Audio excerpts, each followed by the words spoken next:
What's up, Tiffany? What's up, Ashabi? Nope. All right, people. This is a dating and relationship Q&A. So if you have a dating and relationship question, just drop. You can either drop it in the chat or hit the button at the bottom of the screen with the blue and pink person. That'll make you request to come on up, and we'll bring you up. Okay. But this is not matchmaking, right? You're not coming here looking for a man, all right, or a woman. Just so we're clear.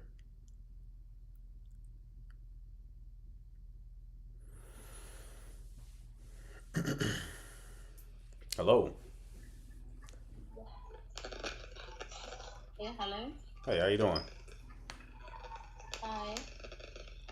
There's like a lot of static on your line right now. Can you hear me? Barely. There's a lot of static on your line. Oh, so sorry. Can you hear me now? A little better. What's going on? Nothing much. So what can I do for you?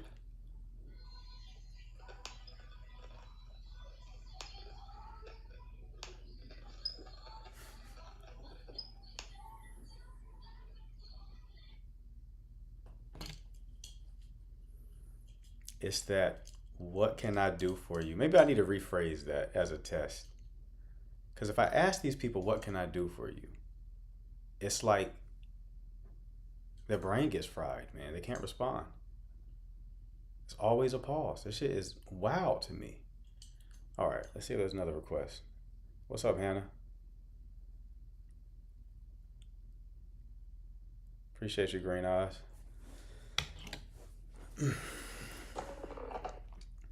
Okay. Maybe what's your question? Okay, I'll start saying what's your question. We're gonna try that out next for certain people. I'm not being patient with nobody. I don't care where you're from. If you can answer like the first couple of questions I asked, I don't know why that one stumps you. Abby, what's going on? Hi. How you doing? Hi. Hi. Hi. Hi. Hi. Hi. All right. I don't know what's going on. We get this. Let's get this batch over with real quick. I know I got at least three more weirdos coming up, but we'll see. I think this one's gonna be normal though. Hello. Can you hear me? I can. How are you? Good. I want to make sure you can hear me. Yeah. What's going on?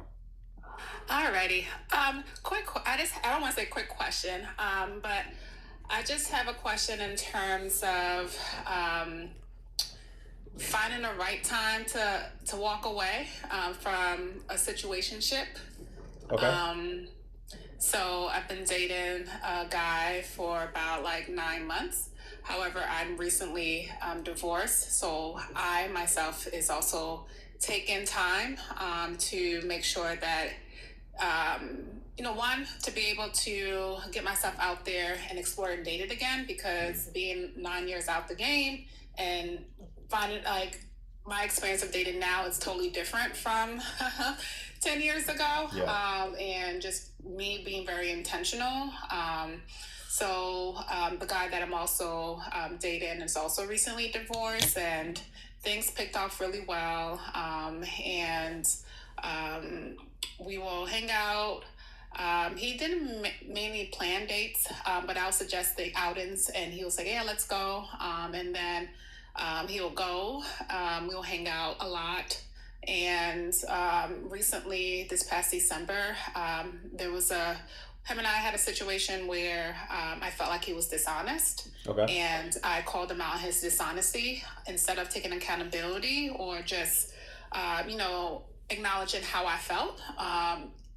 I felt like he did not hear me out, or he felt like he didn't take accountability, and lies kept adding up. And I was like, okay, give him grace. But I felt like after that, it was like a shift in our relationship, where like it's been December and he hasn't initiated to hang out. He only initiated once. but schedules didn't align. And even though I feel like he was not dishonest why he had to reschedule our meetup, so now I just set myself boundaries for this year in terms of I'm not initiating any dates, I'm not initiating any calls, texts. And this past Saturday, I called him out on a lie, and he basically said like, "I'm done with you. Like, I'm done with us. I'm done with you. I'll leave us alone." And then after that, we had a phone conversation, and he's keep calling me, keeps texting me, but I just don't understand like what his intentions are. He gave me like when I did ask him that question, he's like, "Well, you just recently got divorced. I'm not sure whether or not that chapter is fully closed with you and your ex-husband. I just want you to get it. I don't want to be a rebound, and I also want to give you opportunity to go out and date other men because I don't want to be a situation where you and I get serious. I'm about to be 40, and then while you and I get serious, you now realize this is not what you want, and that's not something I don't want to be back outside at like in my 40s. But I just don't know. Like my gut is telling me something's kind of off, and I'm not sure whether or not to how to walk away. Okay. How long have you been dating him? So for 9 months. Okay. How long ago did your divorce finalize? A year ago. And how long was the marriage? The marriage was 5 years. Okay. Okay. And you said you caught him in a lie twice. I've caught him in a lie. I can't say I caught him in a lie, but I have called him out on information that does not line up. Even when I presented some form of evidence, like for example, I can give you one example that was recently. So this past Saturday, no, last week we was on the phone, and he told me that he went on a double date with girl that like a woman that he doesn't say that they're like serious but not really serious. It's just like a kind of like a homegirl friend. It's like, okay. One of the biggest things I told him that I'm also dating, and he's also dating. I did let him know like, hey, the biggest thing is in terms of honesty. Like, just be honest in terms of just be honest. I'm not trying to ask you where your whereabouts is, to be honest. So I asked him like, hey, can you give me send me a picture of how the girl looks like. And then he sent me a picture of like another girl, and I found out how the real person looks like. And I like screenshot it. I was like, hey, you didn't send me like, hey, this is not the girl that you say you went on a date with. This is a completely different person. And then his response, he texted me back and said like, you only think there's only one person named Jackie. There's multiple Jackies. In my head, like last time you and I talked, I only had in my head only one Jackie, not two Jackies. So when it sudden now you're talking to two different Jackies, so that was just like a weird response. I think it was not accountability. I felt like he is like, oh, I feel like for him it's like, oh snap, she caught me. But instead of taking accountability, he made it into a joke. And I feel like when I do call him out on lies, he turns it back on me like I'm the problem. Gotcha. What's the point of like even knowing who he's dating?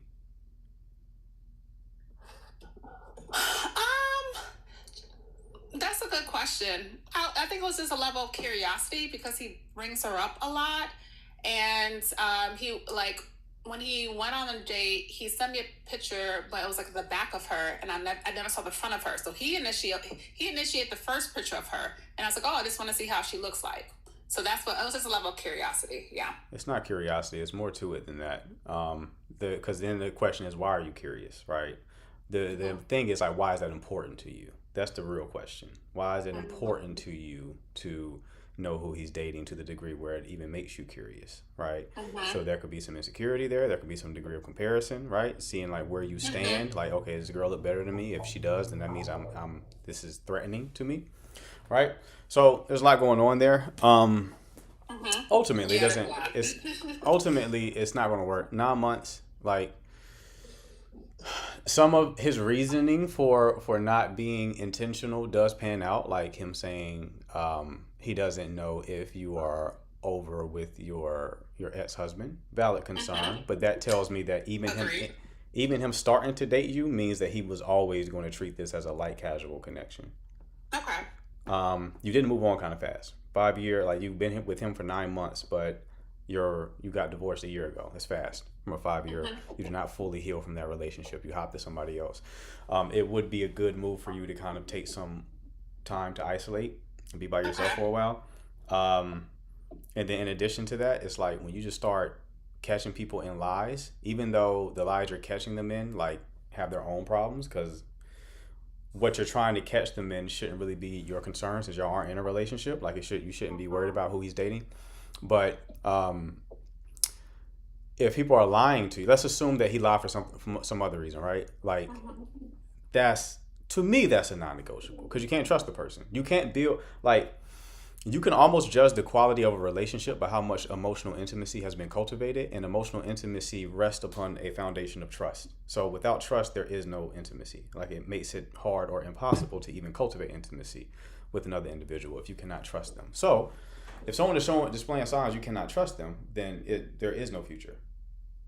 Okay. So this isn't a situation to like push and be like, you're lying, admit for lying. It's like, who cares? At this point, we can't even do anything, right? That makes sense? Yes. Okay. So yeah. Thank you. No problem, love. Do a little bit of reflection and keep me posting how things go. All right? Bye. All right. Take care. Bye.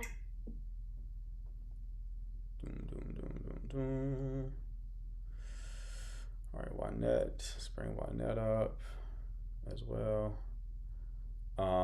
Built by Basics. What's going on? Can you hear me okay? Yes, sir. What's up?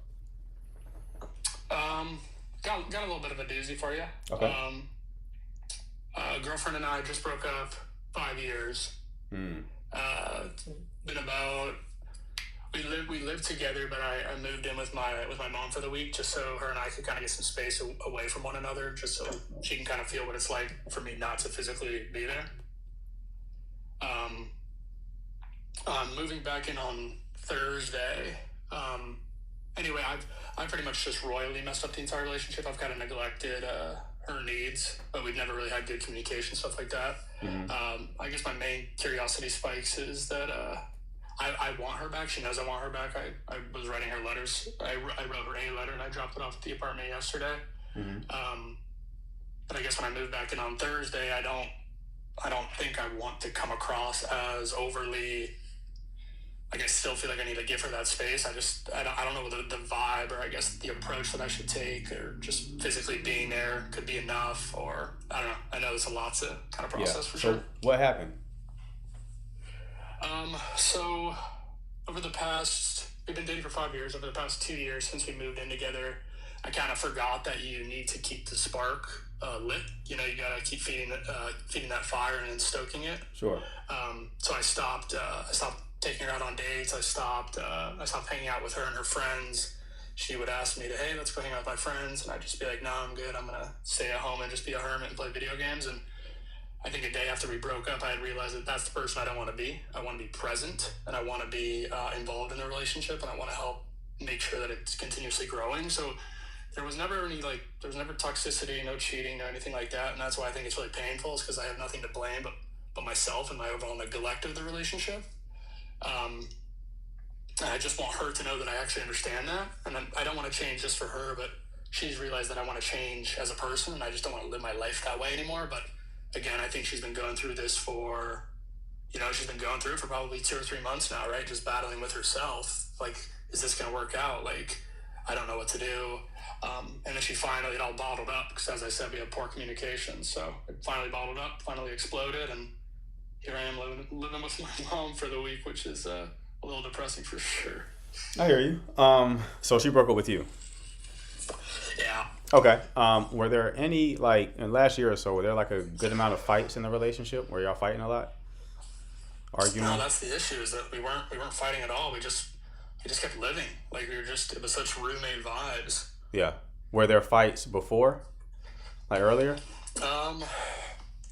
Not really. I mean, we pretty much just, we had one serious conversation every year about, like, issues that were going on, and then they would kind of just dissipate back to the normal standards over time without any follow-up on the communication. You know, like with work or with anything, you know, you have a meeting, you're going to follow up on what was discussed a week later. So there's never any follow up on the discussions. But when I say fighting, it was never fighting. I mean, the only fighting we ever had was just small little things, like if he used my towel or some Okay. BS like I that. got It you. was never So, legitimate fights. over the last year or so, has she like tried to get your attention? Try to do things with you?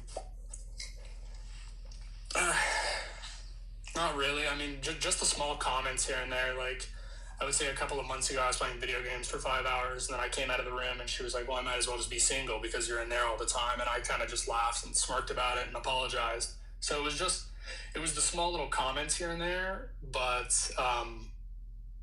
it was never enough for it to actually hit me until she was gone. I was like, "Oh my gosh, you're losing somebody who you actually want a part of your life." I got you. Okay. And you're moving back in when? On after work on Thursday. Yeah, so I'll get my crap and I'll move back in on Thursday after work. And why are you? I know her work schedule. She might still be at work. I think it's best if I'm not at the apartment when she gets home. I think a big part about it was that I hang out with my friends in Discord or whatever. So I needed I was gonna go hang out with my friends on maybe Friday night, like show her that I do want to be this person, but while also trying to give her the space, away from me and not me just like, hey, let's talk, hey, let's go for a drive, hey, let's get some yogurt. Let's actually give her the space before she can decide. So let me back up just a little bit. I pretty much, the last time we talked on Saturday, I said, I would love for you to give me the opportunity to just date you again. I'm not asking for you to take me back. I want you to give me the opportunity to show you that I can be what you want, and not just for you, but for me as well. And that just, we can divide the apartment and I can try to take her on dates and just be present, I think, is what I want to be able to prove to her. Okay. Yeah. So your relationship has a safety issue, not a spark issue. Yeah. Why are you moving back in? I think just being back with my mom. I mean, I'm missing my, so we have some cats together. I'm moving back in just because it's closer to work. I also want to do what's best for me. I'm not, I'm comfortable at my mom's house, don't get me wrong, but I also feel kind of isolated when I'm not like with like my stuff, right? I don't have all my clothes with me. I don't have all my, my cats or whatever, stuff like that. And then somebody in the chat was asking, 5 years, no ring. Yep. I mean, after 2 years, I was thinking about it, and then we kind of just were getting this roommate vibe. So I was also under the impression that I just thought that I wasn't successful enough for her to want me anymore. So I started like grinding on like social media and like trying to make all this money online with, stocks and yada, yada. So I was actively working on the relationship in my own way when I just needed to be presentable. Yeah. Yeah. Okay. I think your plan is a good plan. The main thing that I was going to tell you to do is to take accountability. Like, you got to own it. You got to own the fact that you were not present in the relationship, not make excuses, not say, well, this is the reason why. No, just own it. And I think your plan to like date her again is a good plan too, right? To show her that you can be present, you can show up for her, you can start investing more into the relationship. So yeah, I think that's a good plan. Her making little side comments about wanting to spend time with you tells me that she still desires you to a degree, which is good. Sure. It may not be as high as it was initially, but there's still desire there. So that's good. So you're pretty much just having to solve a safety issue, not a spark issue. It's not guaranteed to work. It depends on how fully done she is with it, because what you have to understand about women is they typically mentally and emotionally break up with you before they do so practically. So when she broke up with you, she had already broke up with you months prior in her head, right? So that's going to be a real situation. Is like she on board with you moving back? So when we talked on Saturday, I told her that was the game plan. I said that, hey, I'm gonna go live with my back. So that was pretty much the game plan that we had set in place.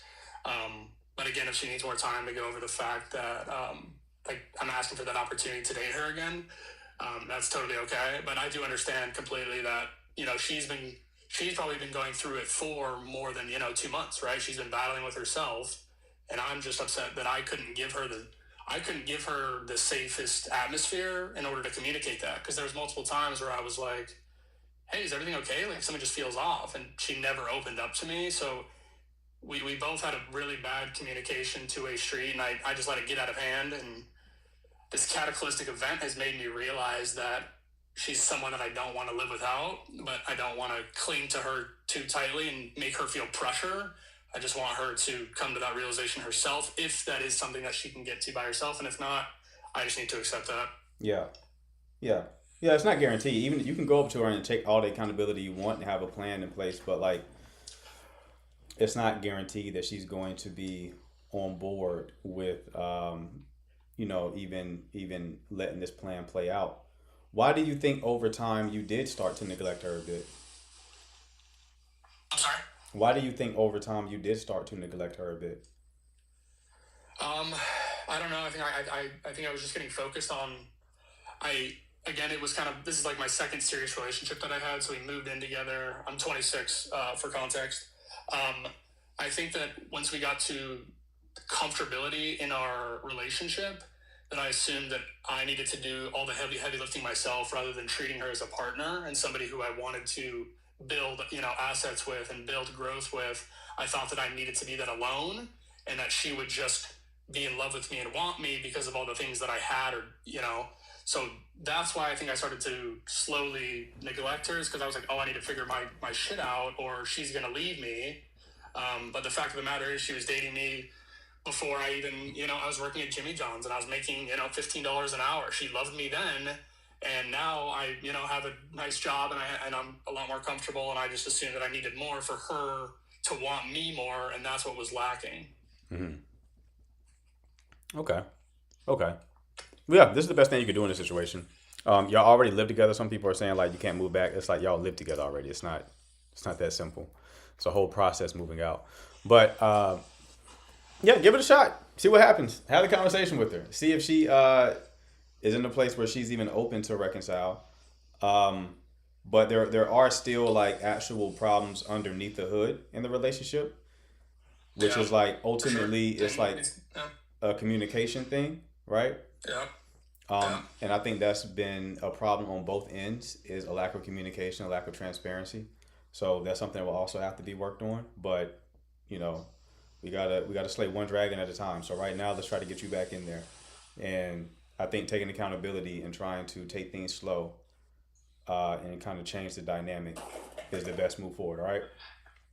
Yeah, no, 100%. I agree. And some of the people saying in the chat, I'm just looking to be comfortable. Like, for context, I pay like 75% of the rent, so it's not me being comfortable. I can afford to live by myself. I do love her at the end of the day, and it's me just actually having a cataclysmic event. But I realize that, okay, I'm missing something and I want to fix and I want to change. But I appreciate your time, everyone in the chat. I love your support. For some of you guys are being super supportive. I like reading that stuff. So thank you so much, guys. All right, brother. Keep me posting how it goes. All right. All right, man. I will. All right, take it easy, guys. Take Bye. care. CC in the building. What's up, CC? Good morning. Good CC. afternoon. I'm gonna good grab evening, something. wherever in the world. I'm gonna grab something to drink while you do your commercial. All right. I'll be right back. Okay. All right. So while Coach is gone, we're gonna go ahead and double tap that screen. Double tap, double tap. Why do we ask you to tap so hard? Because when you go scrolling on the FYP page, this helps the live get noticed by other people. So that's why we tap it up. We keep tapping. We have a live goal.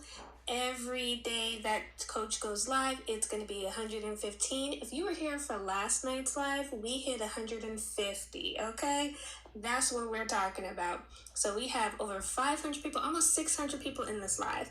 So thank you, Dominique. She's been watching the live for 500 minutes. That's what I'm talking about. And tapping. So let's go. You also want to grab that daily heartbeat. That's that orange heart right up at the top. Okay, it's got some little points and systems that you can do. It helps with the interaction of the live as well. You want to go ahead and also down there, that gray arrow, that's where you're going to repost to your stories, or you're going to send this out to your top 15 people plus, and that helps with people scrolling as well. Get the live. Coach, one question. Yeah. Why are we at this angle? What angle? Like right here? Because I'm also streaming on YouTube. Oh, yeah. Okay, I was like, I don't know if I like this angle. Can we switch? Can YouTube get the side? No. Yeah, I'm streaming on YouTube too. If you are new here, if you want to come up in the panel, you're going to press that, what is it, pink and blue? I changed this color for me. Pink and blue person down there. That's going to help you get up in the panel to ask question first and then give your context. If you have a private page, only the host can see you, so that means you're going to be waiting a little bit longer because mods are letting people up in the panel if we are here, okay? So if you want, you can go ahead and make your page unprivate and then request as well so that we can get up in the panel. We only have a little over an hour and a half to get this tapping, y'all. So thank you guys. Appreciate you, CC. All right. What we got next? Juanette.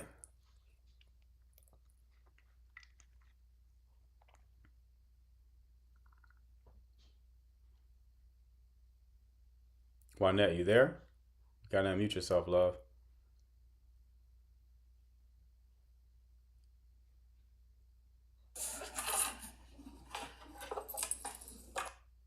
Juanette, going once. Going twice. All right. Fenda, what's going on? Yes, sir. How are you? Good, how are you? Good, thank you. The conversation we had the last time, so I decided to go. Can't hear you, bro. There's a lot of background noise. I'm saying, from the conversation we had the last time. Yeah, so I decided to go silent with this woman. So I was not talking for like a week. So today, it was my cousin's birthday. So I posted a picture.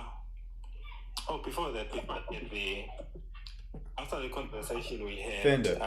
Fenda, hold on. Fenda. I talk to like damn near 60 people a day. I don't remember the story that we talked about. That's the first thing. The second thing is there's a lot of background noise on your end. Are you outside or something? No, I'm inside. Okay. I'm inside. There's a lot of background noise though. We can't solve the background noise. We're going to have to end this until we can figure it out.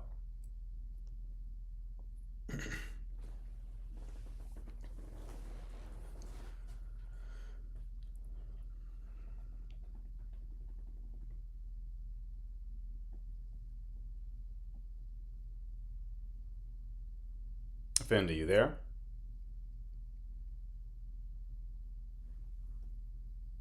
All right. Nana, what's going on? Hello? Hey, how you doing? Can you hear me? Mm-hmm.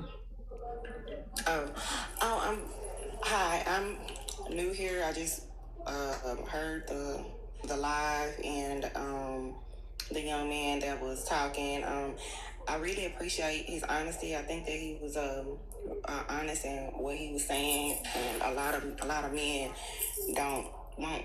cannot and will not express themselves like that, and I do think that it takes time for them to.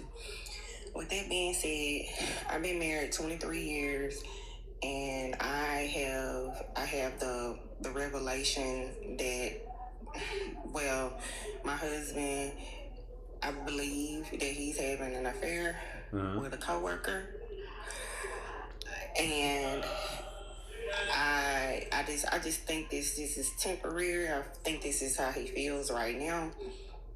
And any person I talk to give me any advice, they like, girl, leave him. Like, I need to be in such a rush to leave him. And I think that like not leaving immediately will bring down my value to him, because it's like, okay, it's like I'm a glass of water. He can pick me up, put me down, like he can use me when he needs me, But at the same time, we got a lot of assets and stuff together, and this is my life, so I'm not just ready to just run off and just leave and blow up my life. Okay. What's the question here? You said, what's the question? Yeah. Well, just a little. It's a lot, I know. So I guess the question is, do I just respect myself and pull away, or do I've already confronted him. He's saying that he is not doing this. I know he is because I've seen it with my own eyes, but I won't go into how I know. But he's just still lying about it. So he's lying about it, and he wants to bring up any issue he can that is even make any sense. Even though I'm listening, I just don't know. I don't know what will work. Just let him do what he's doing and let it play out, or just try to just like, hey, you doing that? Just leave. You can't make it work with somebody who doesn't take ownership. Right? Right. So, like, Right. to your point, there are people who are married where, like, there's some infidelity and they work through it and they end up on the back end closer than ever, right? But in that situation, there's, like, ownership, accountability, trust is kind of worked on and reestablished over time. There's healing that occurs, and then they like, live out that idiom of what doesn't kill you makes you stronger, right? In that situation, what doesn't kill the relationship makes it stronger, right? Your situation, he's not even taking ownership of what he's doing. So this is not a workable situation. It's just not. You said it's not a workable situation? No, because he's not taking ownership. He won't even admit to that's what he's doing. Right. And that's what I said. I'm like, you won't even like admit it, so sometimes I go like, well, maybe he will try to work it out or end things, stop doing whatever he's doing, or maybe he has stopped doing whatever he's doing. And like, I don't know why you lying to me, basically, about it. So I just, I don't know. I guess my biggest thing is I know that this relationship is a work, and I'm not going to compete with it. It's no sense in me trying to compete with it, because there's more time. She's spending more time with him than I am, and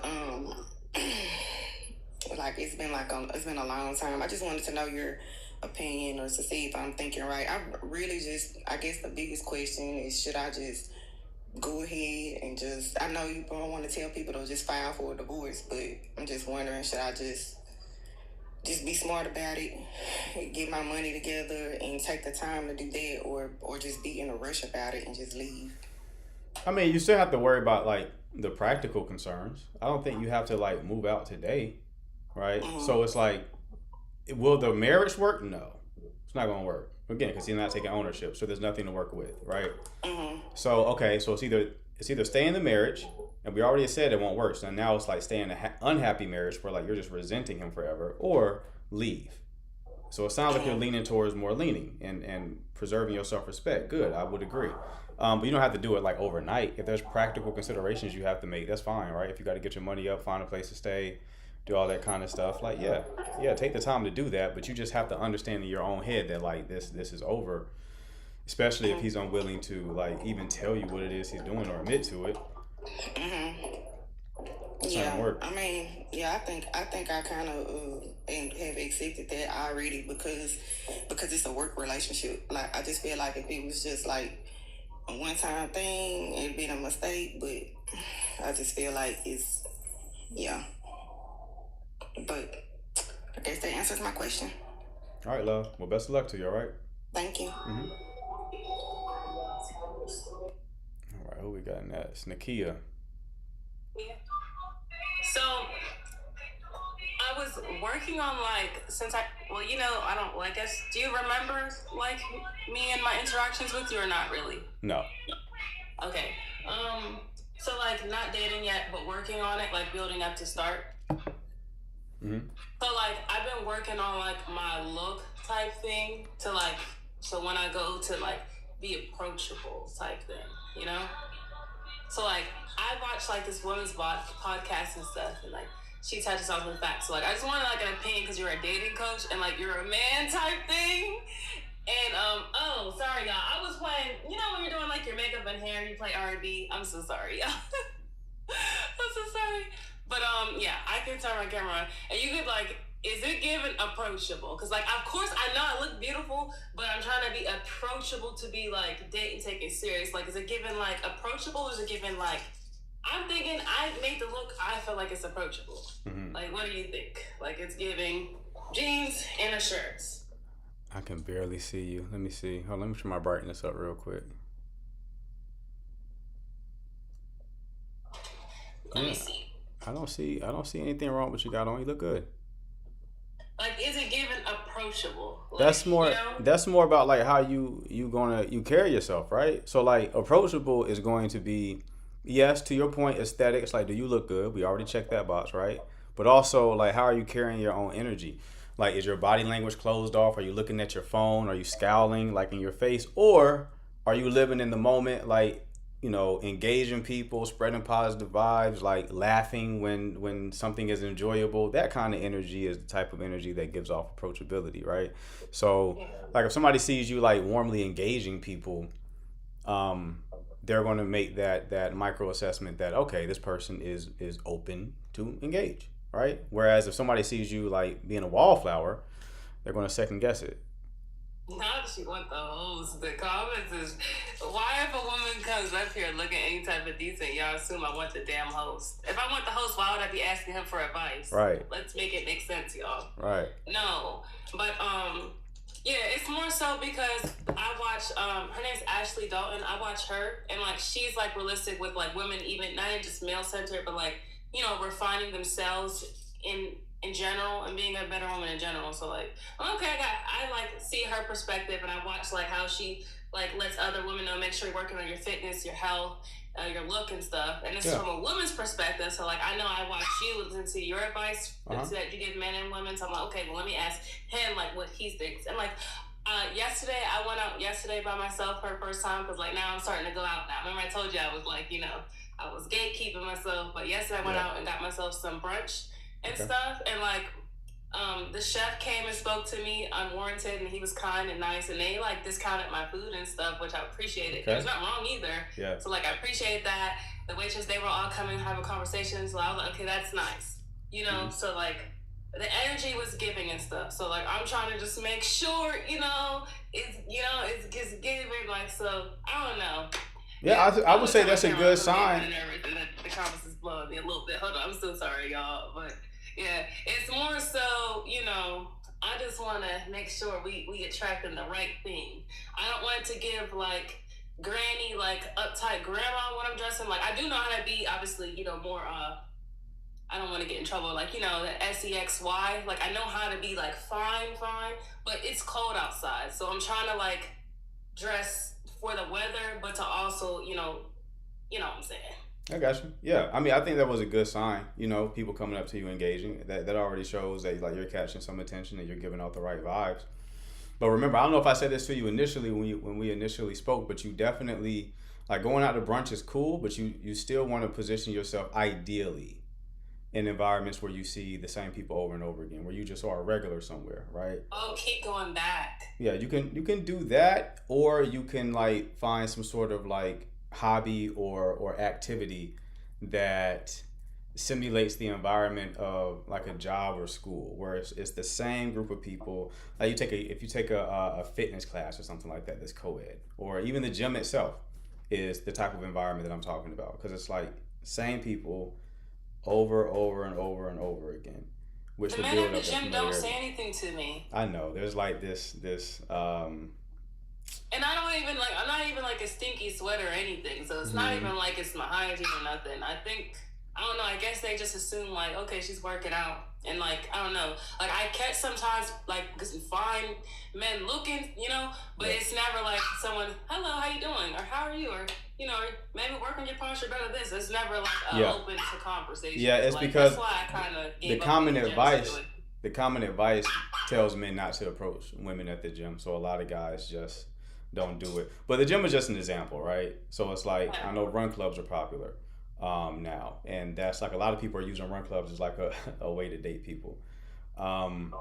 But yeah, so even you go into like brunch or a bar or something of that nature, being a regular there will help. It just will be even better if it's a regular where, if you're a regular at a place where you're seeing the same people. Like being the regular at the brunch spot, it's still going to be different people there. Okay. With the only exception is the people who are working there, right? And you may get approached, right? It may happen. I mean, if you keep going out and looking good, I mean, it's only a matter of time before it happens.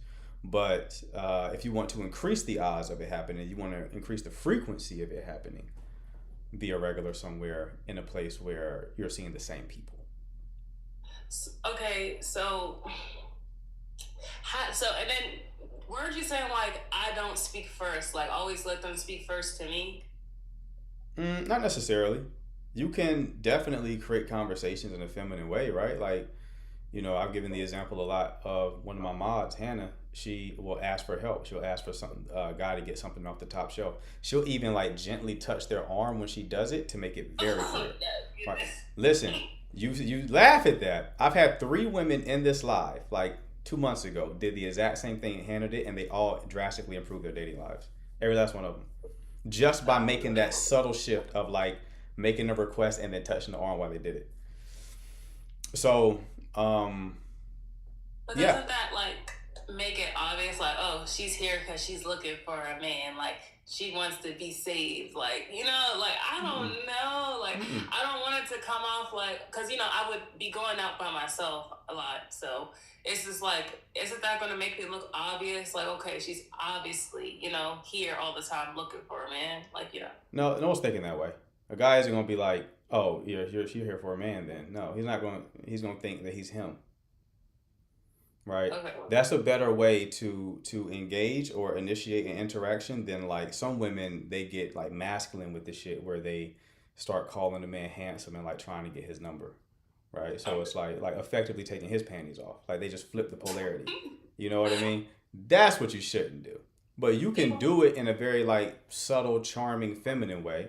And it makes it very clear like that you're open to some sort of interaction. If he is attracted to you, then he'll continue the interaction.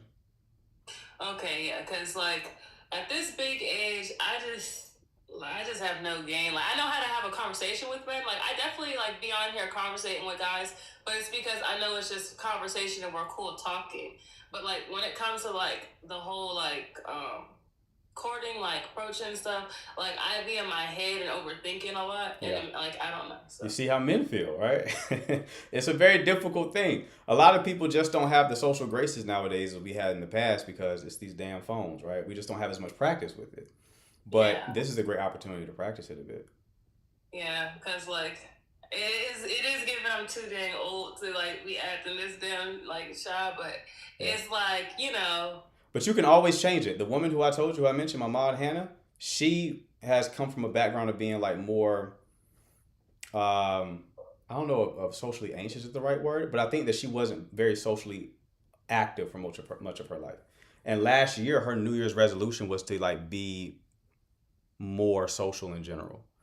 So she started going out alone. She started doing things like I just told you, like asking for help to men that she was attracted to, doing a light arm touch. And this is someone who's in their, I think, early 30s, Hannah is. So it's never too late. And when she said that, nobody really believed her because of how she shows up. Like you would never think that she had any problem socializing at all. So she's just proof of how much you can change. Myself, I used to be very socially awkward. Extremely so. Right? Because it's easier to conversate through a screen versus. No, like, we're talking about in person. Like, I dominate social rooms when I go into them now. Yeah. Because I understand it. She does the same thing. It's a skill. That's all it is. So you have to think about it. People think of it as an identity. I'm not the type of person to X. That's wrong. It's a skill that you just haven't learned. And when you think of it as a skill, all skills can be learned. It's called social skills for a reason. There are learnable skills. So you just learn them. It'd be awkward at first. I make myself be an extrovert. Like I do make sure like make sure I'm conversating and like talking. But it's just when it comes to like, if I see someone I'm attracted to, I don't want it to be too obvious. But at the same time, if they're like too scary to speak because they're overthinking and I'm overthinking, then we never talk. Like, what the heck? Yeah, yeah, yeah. Everyone's walking around like socially awkward now, socially anxious.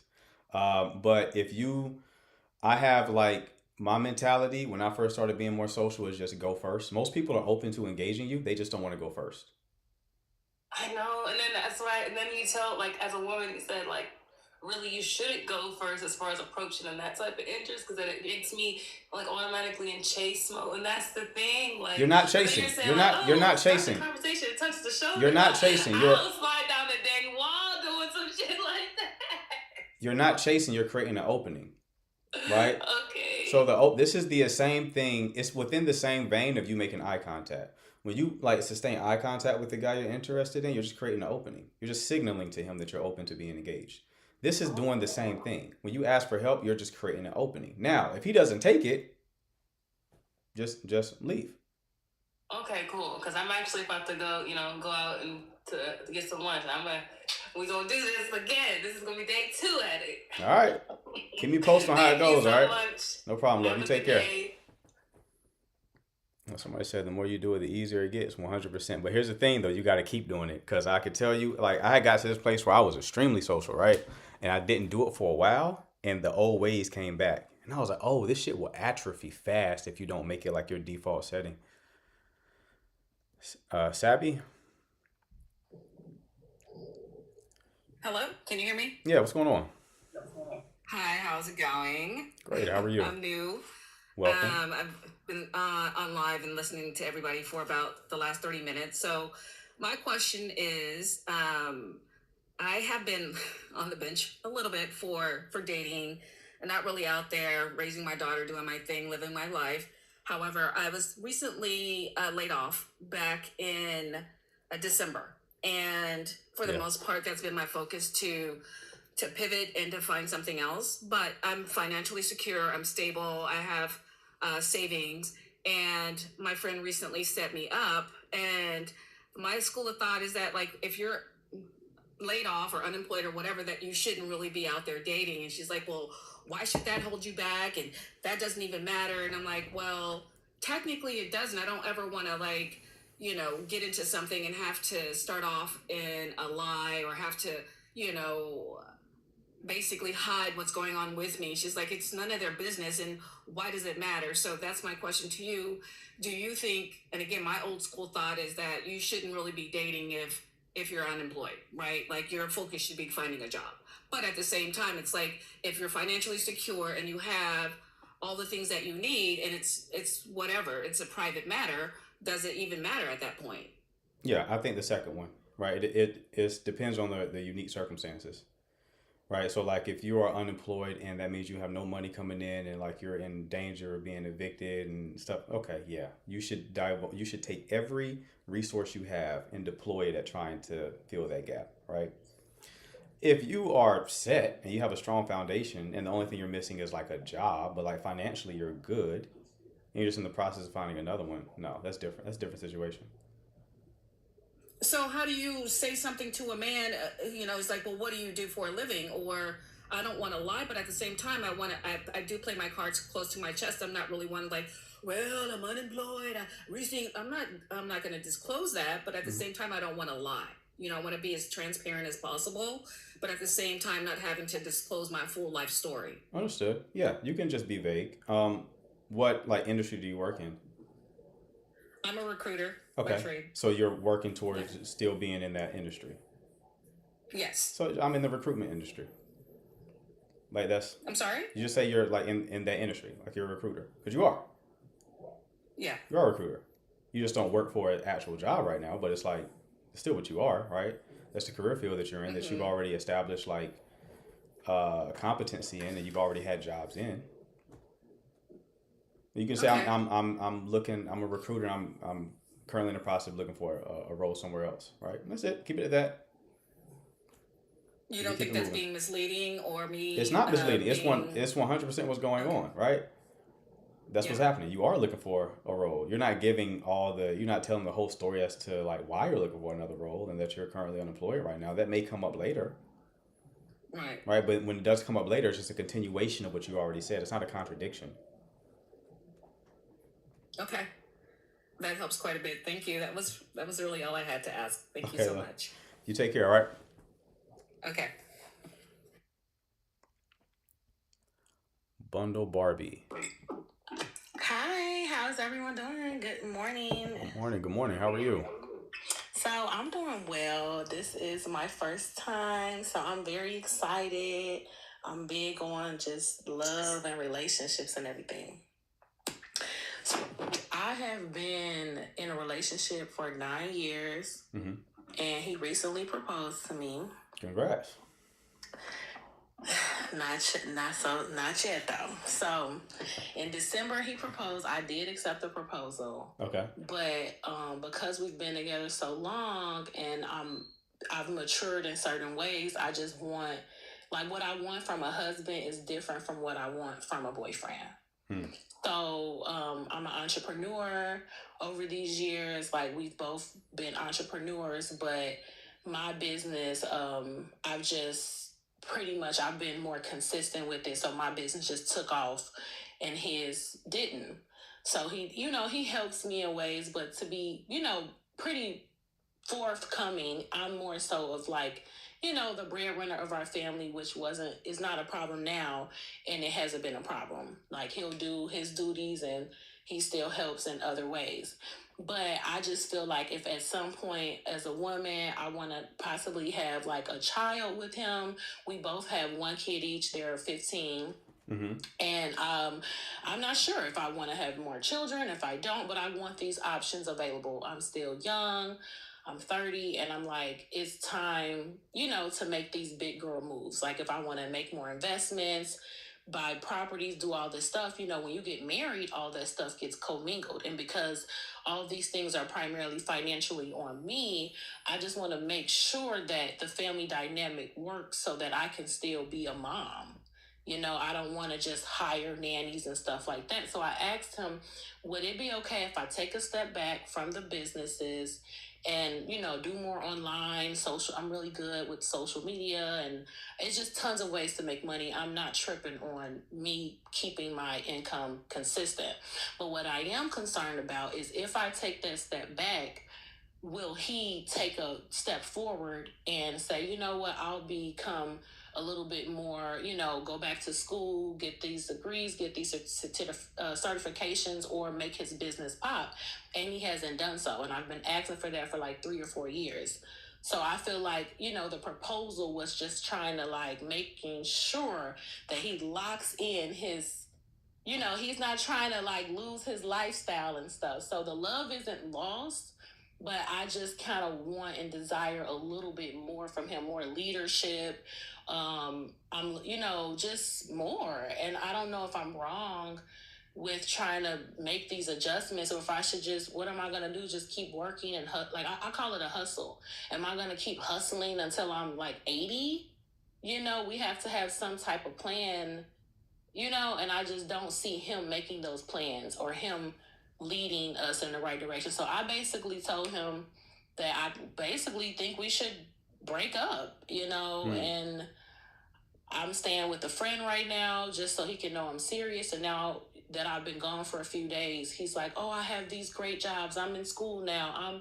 I'm fixing things around the house now. I'm doing all these things you wanted me to do, but it's like, you know what I'm saying? So I'm just kind of a rock in a hard place. I have a great relationship. We love each other. God has been the center. We've been doing good. But if I want to take a step back and not be so like the boss, how does that look? And how do I, like, I don't know. Am I making the right decision? Like, do I leave a good man because he's not? I don't know. I'm just like emotionally messed up, and I don't really know if I'm making the right decision. Okay. So what is his current plan to like solve these issues before y'all broke up? His current plan is he's in IT, so he has an associate's and he's trying to finish school. But he even told me, I don't really want to have a job. I want to be an entrepreneur like you.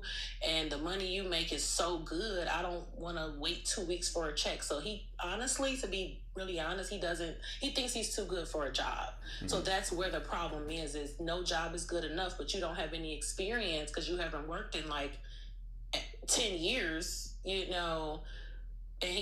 so I don't know. I would have to be honest, I feel like the only way he would be more successful is if I buy him some business and then, go work at this car wash and run the car wash. Go work at the restaurant I opened for us. But he's not making a plan himself that he sees through. He doesn't know. He just keeps telling me, I don't really know, babe. I just like being with you and working with you. Like, he don't know. So what business has he had? He just he designs t-shirts. He's an artist. He knows how to write music, read music, play instruments. But he's 40. I don't know if those aren't businesses. If you're gonna be a rapper, I mean, you got to do it. Like, so it's not really. I don't know. I don't want to downplay what he does, but he's not. I get it, but those can aren't do something, but yeah. He's not putting forth that effort to make it pop like I did with my business. Gotcha. Yeah, those aren't really businesses. Exactly. So, I mean, how has money been coming in so far? Really, through I had an Airbnb. I have 3 businesses, but they're all female businesses. Like, I sell shapewear, I sell hair, I'm a hairstylist, and I have a clothing boutique. But all of those things are me. Like, I purchase the product, I market the product, I'm the product. Like, if I take myself out, if I get sick for 1 month, it's done. Like, he can't replace me in that aspect. Okay, so you're the breadwinner right now, like, meaning like most money you're bringing it in. Yes, so and it's a substantial amount. I make a substantial amount, so it should be like our families are like, well, you're good, y'all making that, and it's like, I kind of like, he could, like, my birthday just passed, and he wasn't able to take me out for dinner. I don't need some fancy dinner, but he was like, well, I don't have any money, and I'm like, it's just kind of like, I just want more, like, yeah, come on, like, I'm going to the gym every day, I'm reading my Bible every day, just all these leveling up things I'm doing. He's not doing it at that level. It's taking him like 10 years to just get to the basics of paying his phone bill on time. Okay. And I'm so far past that. Yeah. Okay. And y'all been together for, you said 5 years? 9. 9 years. Okay. What attracted you to him in the first place? So the quality. So I was coming out of a domestic violence relationship, and my baby daddy had passed away, and he was really mean. So he was really nice, and he came from a 2-parent household, and I came from a 2-parent household. He was family oriented, and he was, at that time, he was a grinder. He was selling his CDs. He was making like $300 a day, and we would travel all over the country selling his music. We met all tons of celebrities. He's been in all these big concerts, so it was good. But then at some point, ain't nobody buying CDs no more, so what do? So then I said, it's cool, babe, I'm gonna build my client, I'm gonna build my clientele. So that's like, we were hustlers together, we were getting it together. So I can't say he wasn't there. Like, he's been emotionally there or physically there, or just, like the support you need. Yeah. But from a spouse, he's a good man. He's and not a at cheater. That time, he doesn't beat on me. He's a great man. And at that time, your businesses hadn't popped yet. Right. So y'all were on the come up together, essentially. Basically, and then you just greatly surpassed him. Exactly. Okay. I got you. I understand the dilemma, because you don't want to feel like a villain, right? Right. Especially if he's not done anything wrong. But at the same time, like, it is a very common thing for people who are together for this amount of time to grow apart. It kind of happens with any relationship, platonic or otherwise. You either grow together or you grow apart. But change is going to occur, right? So in this situation, y'all are actively growing apart, and it's not like you haven't given him the encouragement or opportunity to kind of course correct. I think the motion that you're experiencing with your own assets has put him in a place where he's a bit comfortable. Is that like the vibe we're getting? Yes, he's extremely comfortable. Mm-hmm. And even when he said, I said, if I didn't have this house that we live in, where would you live? He said, I can't go to school, go to work, and take care of the kids. That's just crazy. And I'm like, well, hello, welcome to everyone in the world. Like, we're all doing that, going to school, going to work, taking care of our kids. So yeah, he's became so accustomed to it. He don't even know what life would be like on, you know, he I don't want to live in that small house. I don't want to live like that in the hood. I'm like, well, that's how much you can afford at this time. If you want to afford more, you got to make more. Yeah. So yeah. Yeah, he's got to a place of like entitlement just because he's been comfortable for so long. Yeah, there's not really much you can do in this situation other than what you've already done, which is been patient and encourage him and try to put him on game a bit. But yeah, making t-shirts and trying to make music past 40, that's not gonna work out. That's not. Yeah, like the t-shirt thing is not really a scalable model, so it's like, how much money are you going to make? He's still in like a nickel and diamond paradigm. He's not in like a scalability paradigm. Yeah. So that's how he came up. He doesn't think that, he says that, do I want him to work until he DIE? He's like, all these people are working jobs and they get cancer, or if I drive a truck, I could just die. Like in the truck, I could, you know what I'm saying? All these excuses for why working a hard working job isn't conducive. Yeah, so that's I'm entitlement. Just like, yeah, this is not it. That's entitlement. Yeah, I mean, I couldn't blame you for leaving, to be honest with you. I could not blame you for leaving. That's entitlement. It's like he was in the gym earlier, but now he's like not hit the gym in a while, and now he's getting real soft and pudgy, and the muscles have atrophied, and you know, this is his new normal. And like, you ending things may jolt him into activity, but he has a fundamental mindset issue. Yeah. I always say the reasons why somebody does something is more important than what they're actually doing. So like, you even revealing how he's thinking about it is problematic. How he's thinking about it is a problem. Yeah. Right? Like, I can understand like you don't want to work because like I don't like 9-to-5 jobs because they're soul crushing to me. Mm-hmm. They're just soul crushing to me. But it's a stepping stone. Everybody has to do something. And you may have to do it for a time, right? Yeah. But I understand it, but it's not like, oh, I'm too good to do it. That's a different conversation, right? Now you're being prideful. And, you know, for someone who's like supposed to be, you know, being more in the Bible, like, it should be obvious to you that you're being prideful right now. Like, you're not better than people who are going to work, you know? Entrepreneurs aren't better than 9-to-5ers. So, yeah, it's how he thinks about it is a problem. You're really not going to change somebody's mindset, right? If this was a situation where it was like a season, I would understand you holding it down. It's like, this is a season. Seasons are temporary. Seasons end, right? This has been going on. It's not a season. No, this is him. This is an identity thing, and it worked for you when you were still on the come up. Yeah. Now you evolved and grown, and now it doesn't work for you anymore, and he hasn't kept pace with the growth. So now it's like, yeah. If anything, you just were too patient in this, because I'm sure you've been feeling this for years. Yeah, I have. I've been feeling it for a while. Yeah. And I asked him, can we like split up? And I ended up dating this one guy, and he was like everything. And I didn't have sex with the guy, but just the way he was a leader and a provider. And he's like, well, you just want to leave me because these people have money. So I was kind of manipulated. Because, you know, like this whole social media thing, everybody is talking about 50-50 and holding the man down and not for money. And I'm like, okay, I'll try this again, you know. And I'm just like, no. At this point, I keep having the same dream for 4 years. It's time to go. Like, I'm sorry. Yeah, like, I don't think you're being unreasonable here, to be honest with you. Because it's like, first of all, nothing's wrong with 50-50. People are weird with that conversation. It's like a nigga conversation too, so I hate talking about it. Other races don't even talk about it. It's just fucking annoying. But it's practical for a lot of people, right? Yeah. Most people live that way. People on social media always pretend like they're rich. Most people are not. So that's the first thing. The second thing is, if like I said, if this was a season, if he was actually trying to make something, to change something, that would be another conversation, but he's not. He's been very comfortable in this situation, so you gotta do what you gotta do. Okay, well, thank you guys. I appreciate it. No problem. You take care, all right? Keep me posted on how it goes. Okay, I will. guys in the chat. Remember I told you how like with the spark and safety concept, like women sometimes will oscillate between like if they were just with the safety guy, when that ends, they'll get with the spark guy. And if they just with the spark guy, they'll switch and get with the safety guy.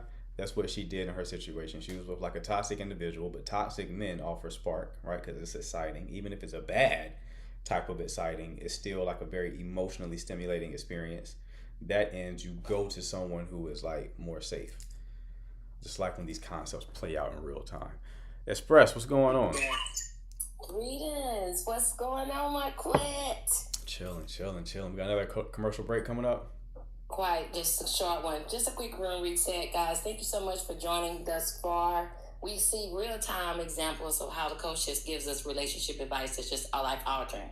So I don't know about y'all typing the screen and sharing comments, but make sure you're taking notes away from this wisdom that's just flowing out of Marquette's mouth. Hey. That being said, we're actually just approaching 45,000 likes, and we at this point we're still trying to get to 115K. So if you could just double tap the screen for the next 10 or 15 minutes and give us an opportunity to kind of keep pushing them out so others can join. And if you're not already following hosts, we're going to give you a chance to go ahead and correct that. There we go. Appreciate you, Express. All right. Who we got next? Sade. None of my guys got questions today, man. Real light on the fellas today. Trying to see if there's one in the queue. Sade, are you there? You got to unmute yourself, love.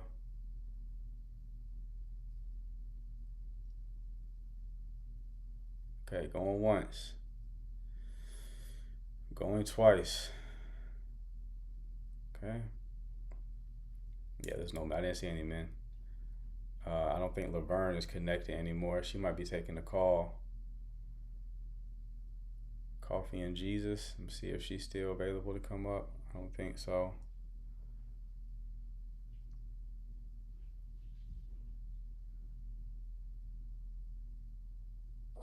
Ash, what's going on? Hey, can you hear me? Yeah, what's up, man? I got a question. Just want to get your opinion. Well, actually, I was kind of following some other person on TikTok, and I saw your videos through it. He must have liked your videos, so I kind of started watching your videos and saw some of their lives. So that's how I kind of got to know you. But, I just wanted to ask a question regarding some of your advice. So I went to this, speed dating event this past week, and normally I don't do this, but I just thought, what the hell, got nothing to lose, and just get some experience. And so I ended up getting this girl's number afterwards, right? And I kind of texted her, reached out to her after.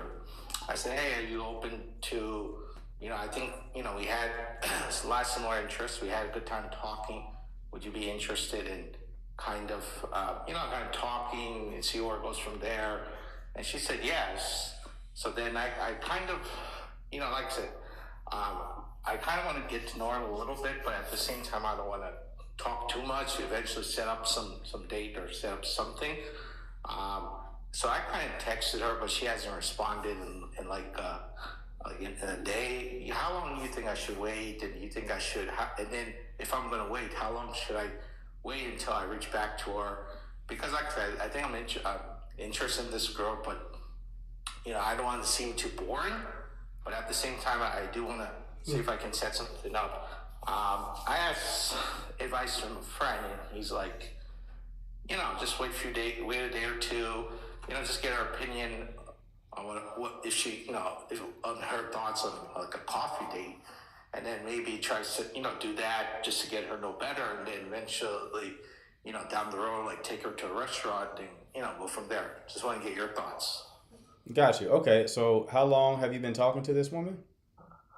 Well, I just met her this past weekend, so I reached out to her towards the end of the weekend. I said, are you interested in talking and going from there? She said, yeah. So I think Sunday into Monday, I kind of texted her. Eventually I do want to talk to her on the phone, and if not, just plan something. But I do want to kind of get to know her. But I know people say coffee dates are kind of good for that purpose. So just want to get your opinion. I just started talking to her because I met her this past weekend. Okay. Have you been talking to her daily, like via text? Yeah, so once she confirmed she was interested, I texted her, but I sent like one or two texts, but she hasn't responded. So that's why I'm kind of Oh, so y'all haven't established like a back and forth yet via text. not yet, not yet. But she did confirm she was interested. And that's the last time. Talking to me and seeing where it goes. And that's the last time you heard from her, is her saying that she was open to seeing, like talking? Yeah, yes, yeah, And then you sent 2 more texts after that and you haven't heard back from her? yeah. How long ago did you send those last 2 texts? I would say like a day ago. No. Yes, correct. Where are you located? I'm in the East Coast, like Jersey. Oh, okay, so you're on the same time zone. No.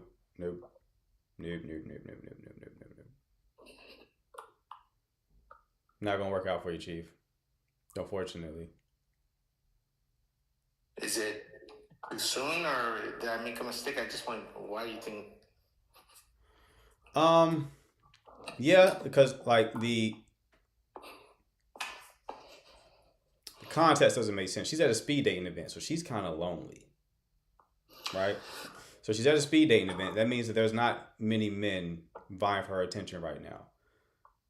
So her not responding to you tells me that it's like she's really not into it. Okay, it'll be different if this was like an in-demand woman. This probably just has a lot of suitors, right? So she's making an intentional decision not to respond. So Yeah, but she works in the city, so maybe she's busy. She's like a manager, so I know sometimes you can get busy. But I don't know if that makes an impact or not. But like I said, this was my first time going to this type of event, and I asked her, "Have you been to these type of events before?" She said no. So it was the first time for both of us.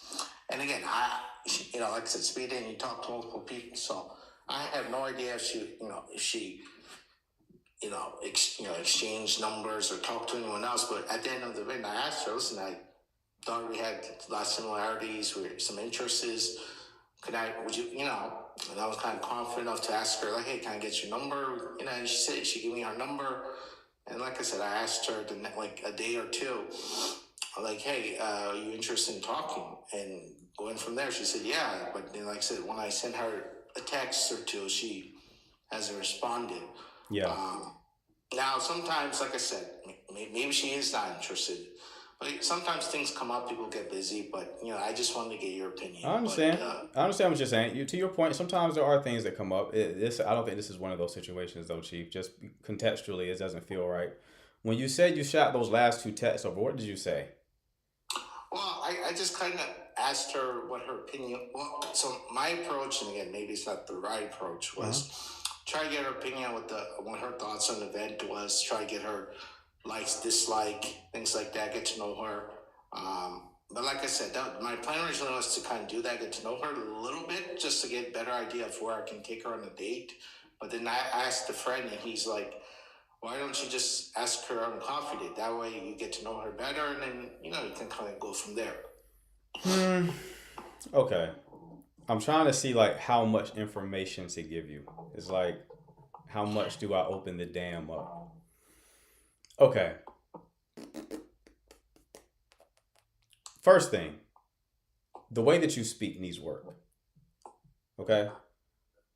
You speak in a low energy tonality. There's not much energy behind your words. And by energy, I mean there's not much conviction.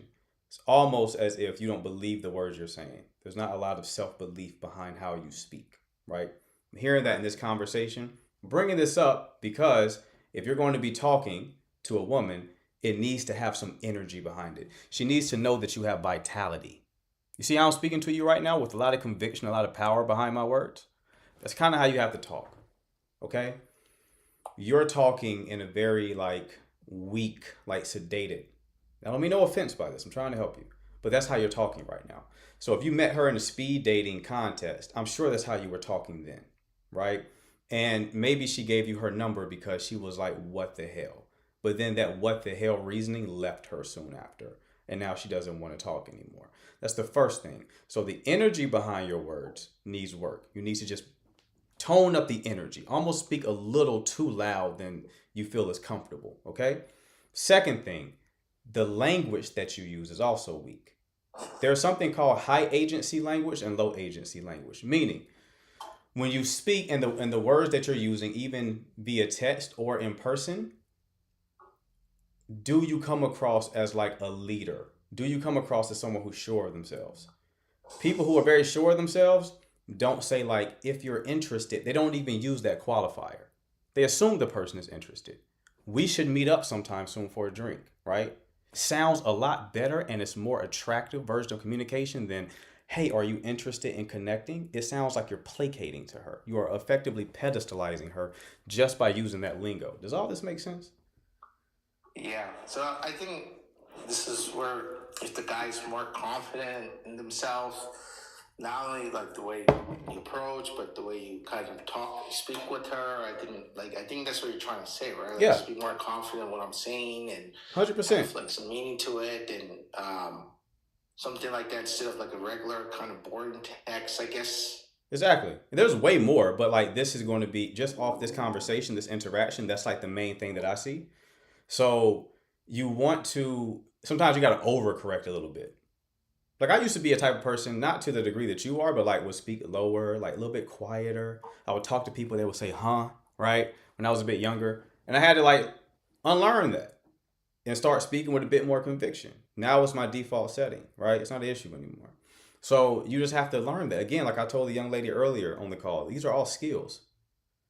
It's not your identity, it's a skill, right? You just never learn the skill of conveying yourself with power, right? So you have to start doing that.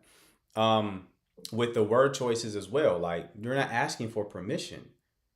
You're just inviting her to join you on an adventure. You're not asking like, are you interested, right? You assume she's interested.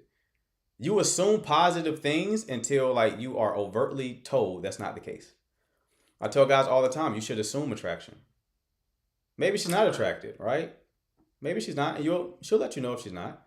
But like assume it, because when you assume it, when you talk to a woman and you know she's attracted to you, you come across like more suave. Because knowing that she's attracted to you kind of frees you up internally, right? So in other words, when you know someone is attracted to you, you engage them in a more attractive way.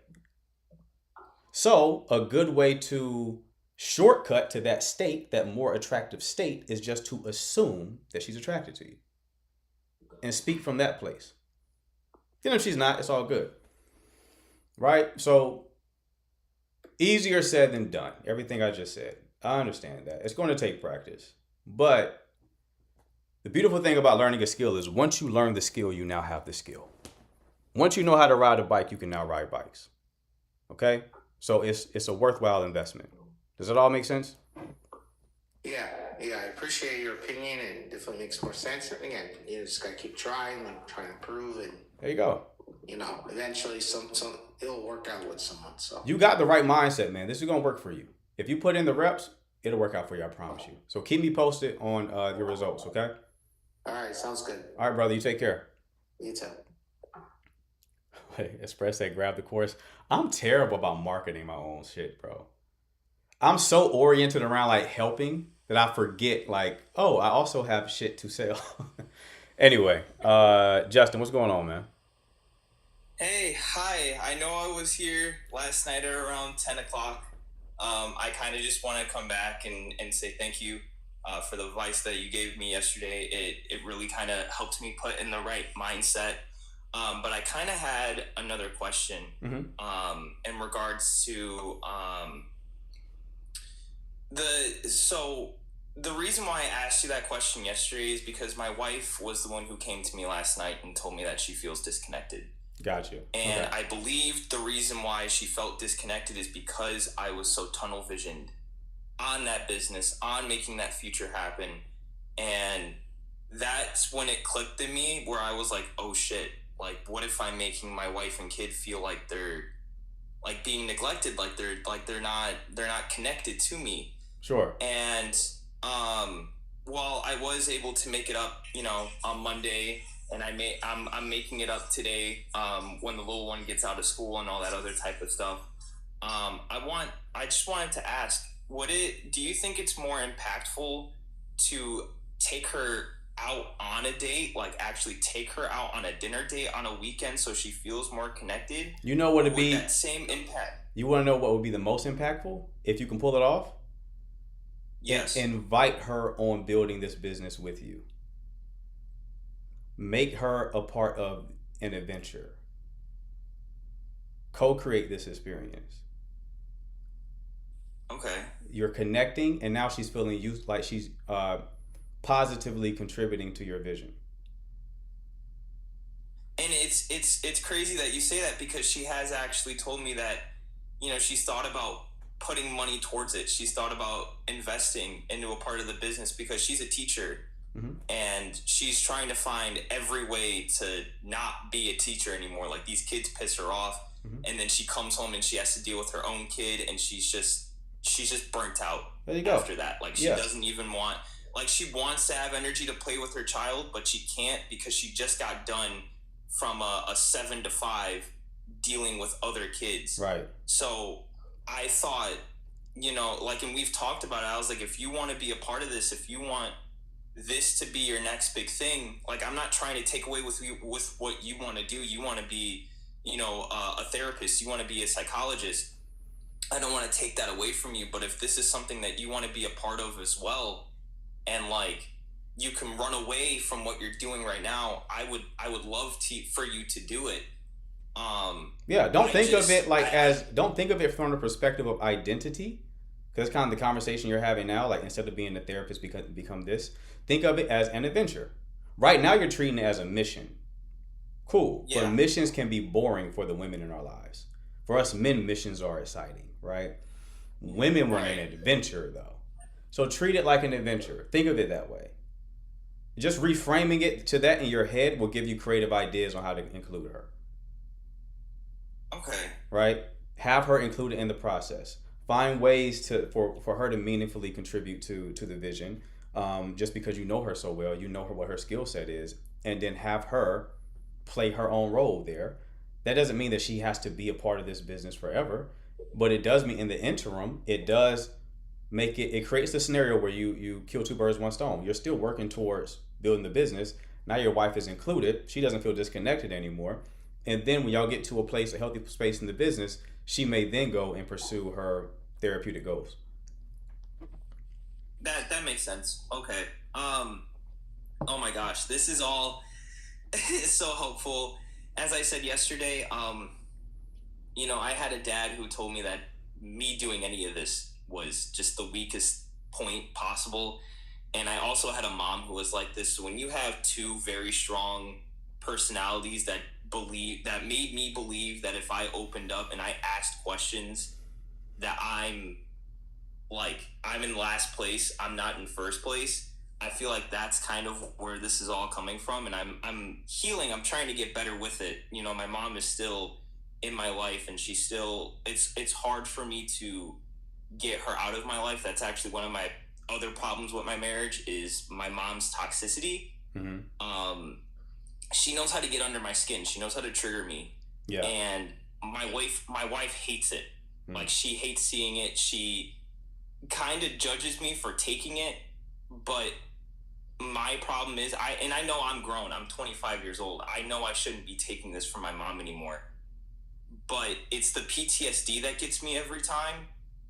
And I'm actively just trying to find ways to get past it, because I don't want anything to, and I have boundaries. Like, and I've made it known to my mom that I have boundaries. I've told her there's so many things that she could do for me to cut her off almost entirely. But there's also the fear of she isn't afraid to resort to extremes or be petty if she has to in front of my face. And I think that's what I'm afraid of more than anything. Mm-hmm. No, I understand. Yeah, sometimes you have to set boundaries with people who aren't willing to bend or meet you halfway. You got to set boundaries with them. But part of boundaries is like you have to enforce them. You know what I mean? Enforcing them could be removing her from your life to a certain degree, creating a bit more distance. But you can't. And boundaries are not just like, oh, I'm going to tell you what I will and will not tolerate, and then when you do it again, I'm going to just repeat myself. That's not really a boundary, right? See the second. What's happening, bro? All right. Think he dropped.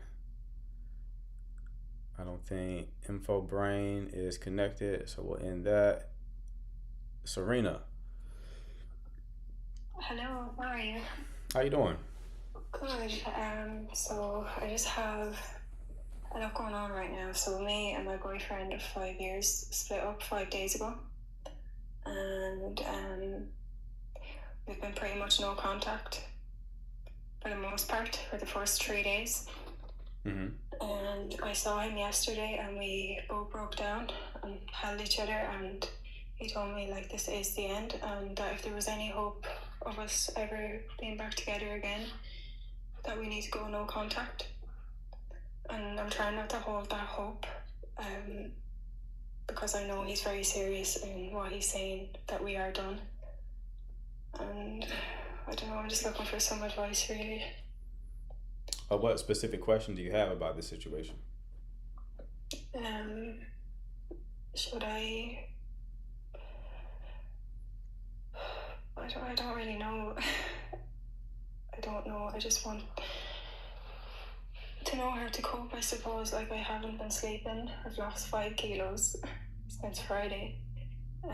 Like, I'm not doing okay. Okay. Why did y'all break up? Because of something that occurred every so often in the relationship, which is where I can't regulate my emotions, and the next day I got my monthly cycle, and it's just, I feel like it's just my hormones, and I snapped at him and I got angry, and he has reached his limit. Got you. Was there any kind of like physical? No. Okay. So No. just like emotional outbursts? Yeah, and he said something that triggered me, and I just took it the wrong way and I snapped. Got you. Okay. Yeah. I mean, there's nothing you can do in this situation, love, but give him space. Yeah. Okay. It's difficult. How long were y'all together? Coming up 5 years. It's difficult, but yeah, you can't force him to want to choose you. You have to give him space, and more important than that, you have to learn how to regulate your emotions. Sorry. You're good. I'm so sorry. Just give me 1 second, baby. 1 minute, okay? Give me 2 minutes, baby, please. Sorry about that. You're fine. It's been quiet for so long. He's wanting my attention now. Okay. Give him space. Yeah. Yeah, give him space and see if you think you do have hormonal issues. Maybe go to a doctor to see if there's like any kind of medication they can prescribe to help, manage that. If it is just an emotional regulation issue, then obviously you have to learn how to regulate your emotions better, and you have to take that seriously. Look at it from the perspective of, if that's really the issue, no relationship will work. Yeah. You will effectively be the reason why every relationship you enter ends. So it needs to be prioritized. Yeah, absolutely. And I want that, I don't like the person that I am when I do have an outburst. I don't like it, and it's just something I've always struggled with. And it has been an issue for us. Now, it wasn't a constant thing. Like, our relationship was great. But he's just reached his limit, My chest hurt. I just don't know that if he would see that I can regulate them, then if he would want to try again. Nothing's impossible, but right now you just have to give him the space. Yeah. Okay. So, but in the meantime, try to solve this problem. Yeah, I will. Okay. Absolutely, I want to. All right, love. Okay. Well, best of luck to you. Thank you so much. No problem. You take care. Thanks.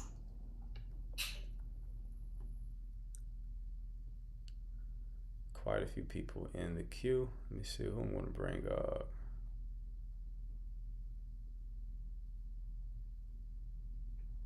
Some of these people may have dropped already, though.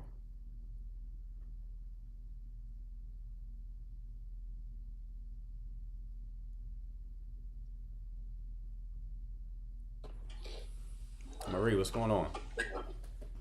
Hello. All right. How are you? Great. How are you? I'm good. How about you? Good. What can I do for you?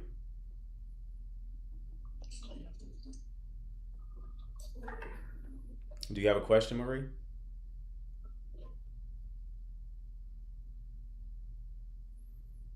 We had a good run. We did have a good run. It was a really good run without any kind of interruptions. We got Zion in the building.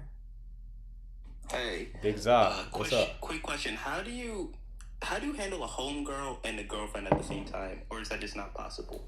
What do you mean handle? Like, can you have both at the same time or no? I mean, you can if your girlfriend is okay with that. Okay. All right, that's it. You're a trip, Z. All right, what we got? Victoria. Hi, I'm really enjoying your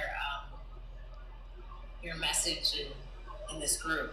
Appreciate So, I've been single for like 8 years for the first time in my life. As far as I've always been in a relationship since a young lady, and I got kicked down quite a bit in those relationships. So I had to kind of look at myself and say, you know what? It's time to go deep within inside of myself to find out what the issue is with me. Why am I attracting these type of relationships? So it's been 8 years, and I really feel like I have healed a lot. I feel complete. I don't have the desire to like necessarily even though it's been 8 years, I don't have the desire to date, but I don't mind being in a relationship as far as when the time is right. I don't feel rushed, like, oh, I gotta go out, I gotta matchmake online. I just feel so content. I feel complete. And when that right person comes along, you know, I want to be open to it, but at the same time, because it has been 8 years, I'm not, because, you know, I'm in my head a lot, but I don't know, like, is it wrong to not necessarily want to date? Or if it comes along, but I'm not really, like, I just feel complete already. You know what I mean? But I know that I may have that room to love, but I really don't know for sure. Because it hasn't come along, and if it does, if it doesn't, I'm okay either way. But I guess the question is there more evaluation I can do to see if, because of the old relationships, could there be patterns that I just don't want to repeat. I don't want to do any of that old stuff again. I really want to, like, I'm not going to date 5 guys to find the right, like, I'm not that kind of woman that, like, if someone approaches me, for example, I don't have to give them my number or say, hey, you know, or if they say, hey, would you like to go out? I can already tell if they're my speed, so to speak. But so I'm not gonna go out on a date with the guy to see if he's the one, because I can already tell by our interaction off the first, you know what I mean? So anyway, do I need to do, is there anything I can do to that in this type of situation that I can look at to, if, you know what, I don't know how to say it, but I've never said it before, but my heart is not closed, and I don't want to repeat the past. Would there be anything I could evaluate as far as, What's the question? you know, What's the is question? there anything I can evaluate in the event I do, or I don't know. I don't even know what the question is, because Yeah. I don't have the desire to date, but I want to in the future, but could my heart be closed? I don't know. See, I don't know. Like, I'm just good. I can't answer the question without like any clean data, love. Like, you talk for a couple of minutes. I don't really know what we're talking about. Is there to be honest. something I need to look at because it has been so long? As far as when the right guy does show up, I don't know, because I have been single for 8 years, so I don't even know what a real relationship is. I don't even know what real dating is. Okay, so let's start here. Why have you been single for 8 years? Because I was in pretty traumatic relationships, and I really needed to heal. I needed to look at myself. I really needed that. So from 15, I would say 25, 30 years, I was in abusive relationships, back to back to back. Okay, so like physically abusive? Oh yeah, okay. Definitely, yes. Okay. So in this but my mother was also in those relationships, and I just thought that was kind of normal. Gotcha. Okay, so in this 8 years, what has been done? A lot of spiritual work, going within and letting God kind of shine the light on who I truly am as a person. That my identity didn't come from being loved by others, but that the love was within, and that He loved me. Because I really did seek validation from men, because I didn't have a father. I never had the love of a man. So I thought man just loved. I never thought a man could treat a woman. Mm-hmm. You know. So anyway, so I had to learn that it wasn't even their fault. I don't place blame on them, but He allowed me to look within. That He loved me. God loves me. Mm-hmm. And that I can love myself, I can love others. I don't have to expect people to love me or have to do anything to be loved. Like, sometimes women, we will put on all these characters to be loved, but so the work that I've done so let me ask you, I'm enough. Let me ask you this. If you were in a relationship right now, what would you do differently that you would not have done in the past? Definitely not give up my body. Okay, so you would abstain?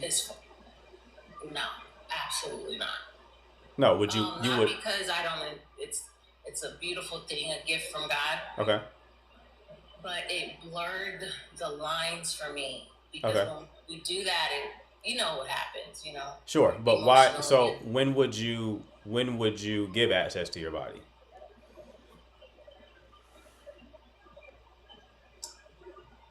Well, the way that my God teaches is that fornication is the sin. That's why I asked you. Would you? I just asked. But I just asked you. Would you abstain? And you said no. Abstaining is waiting until marriage. You asked me how long would I wait. I asked you first. You want to abstain, and so you said abstaining is waiting until marriage. I'm sorry, I didn't hear you. I'm sorry, I didn't hear you. So you would abstain. So absolutely, I would wait, because I waited 8 years. So. Okay. So that's one thing you would do differently. Anything else?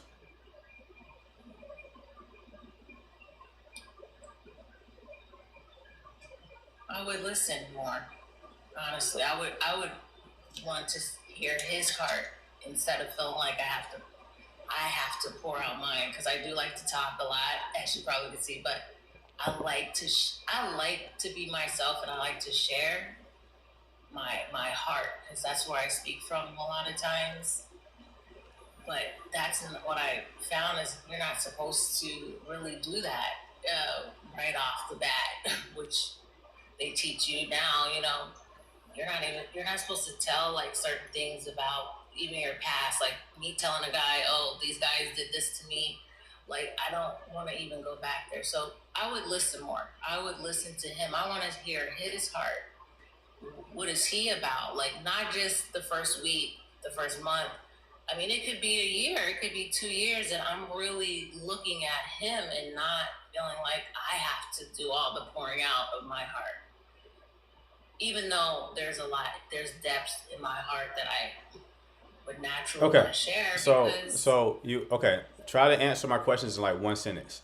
So you in this last 8 years you haven't tried to date at all? I was asked. To answer the question, I've been asked out, but they weren't my type. Like, okay.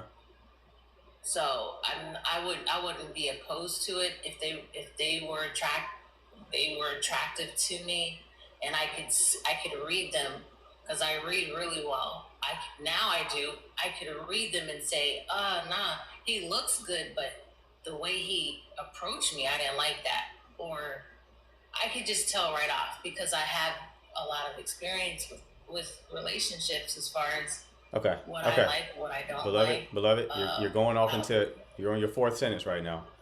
Okay. So I'm just gonna tell you what I see real quick, and I got to keep it moving because I have a line. I don't trust you're good at reading people. I don't trust that. There's no evidence to suggest that that's true, considering the dating experience that you've had, right? The relationships you've been in. I think you're telling yourself that as a way to avoid getting hurt, right?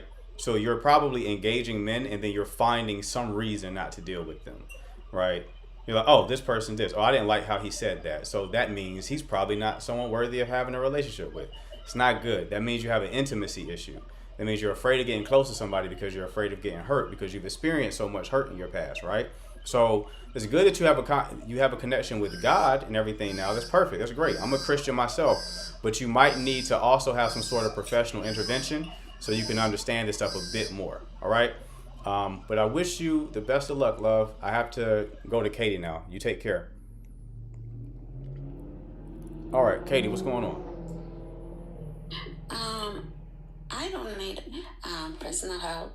I just want to know why your mod mute me from commenting.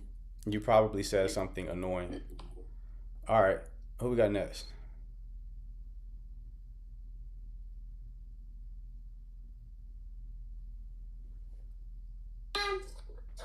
Hello. Let's see if she comes back.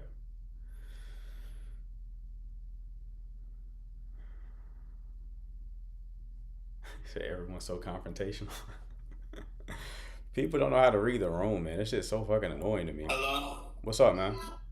Not much. So I came across the live earlier, and you were talking about speaking to women with like authority. I don't know if you remember that. Yeah, a little bit. But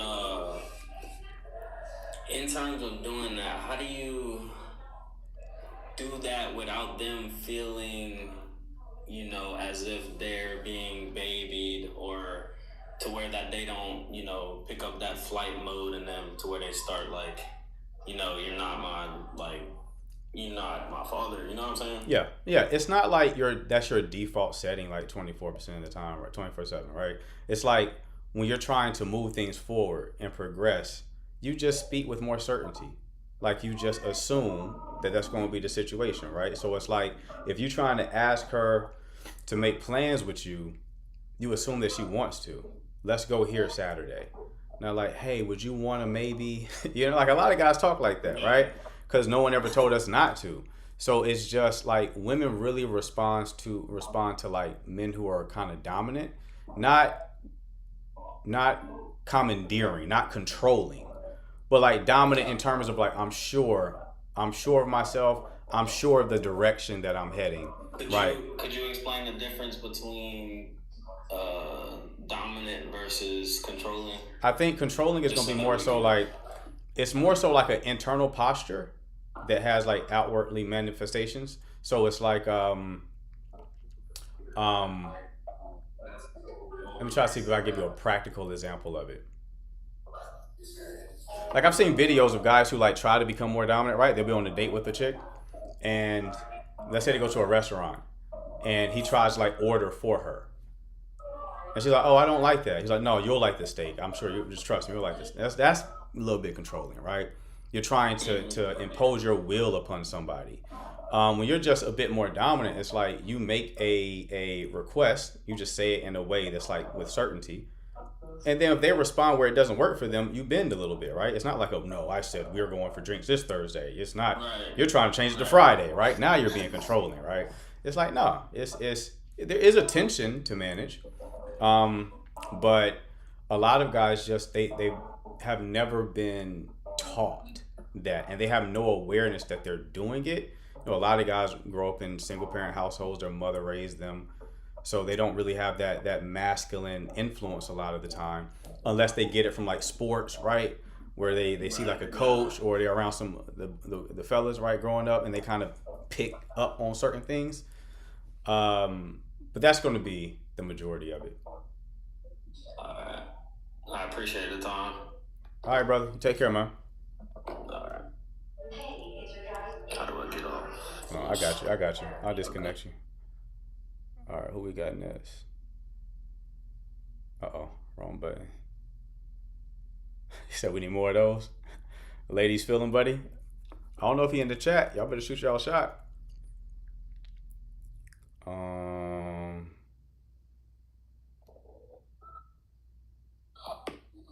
Hello. How you doing? I'm good. How are you? Good. What can I do for you?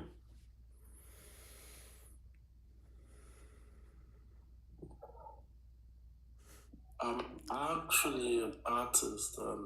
Outside. Okay. All right. I know. It's okay. Let me see.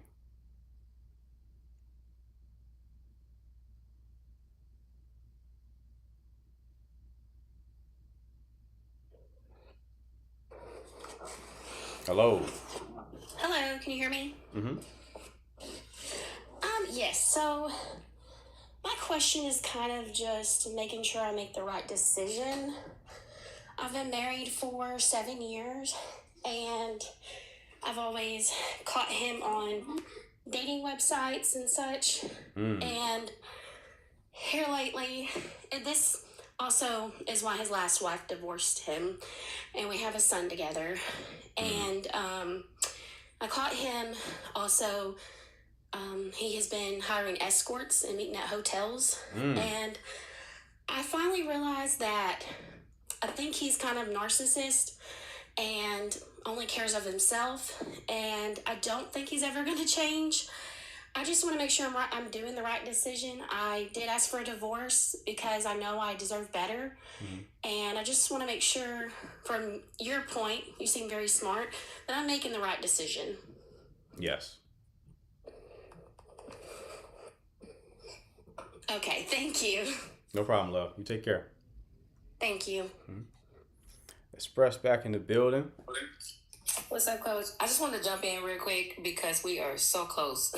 We've got about 8 minutes left, and hopefully our cost of it, we're at 95 and we need to be at 150K. So we have a lot of comments coming in with the chat, but we need your support to get us there. That's right. Thank you. All right, appreciate you. Angie, what's going on? Hi. Actually, I've been in the comment section, but I just have a quick question. So I've been dating this guy. He was previously divorced. A family friend linked us together. While we were long distance, when communication was okay. So when we started living together, for the first few weeks, everything was moving on smoothly. After a while, the disconnection was there, so I did mention it to him, like I don't feel this relationship, I feel like we are disconnected. And also I told him I think he's not yet healed from his previous divorce, but he assured me that he was healed. But I also noticed that he can communicate very well when he is with his friends and family, but when we are together, he doesn't talk. So I'm at a point where I'm about to end up the relationship, so I'm going to be confused. Am I doing the right thing, or is there something else I can introduce in the relationship? You said that the main issue is that you feel disconnected. Is that what you said? Can you hear me? I can, but you said that the main issue was that you feel disconnected. No, my network. Hello? Can you hear me?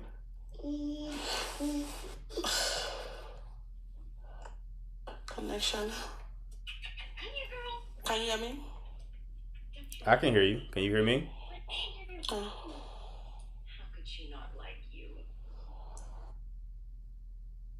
Her connection's bad? Okay. Come back up, love, when you figure it out, all right?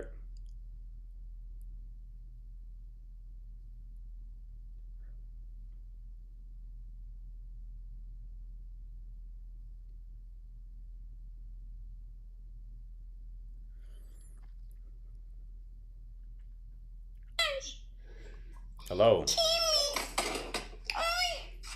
Gotta go with all that. Gotta go with all that. Let me see.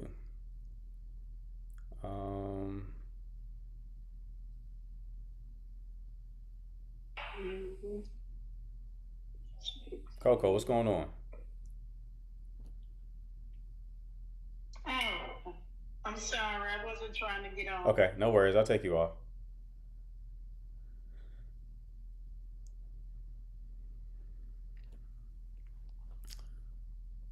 See if She Is Dope actually connects.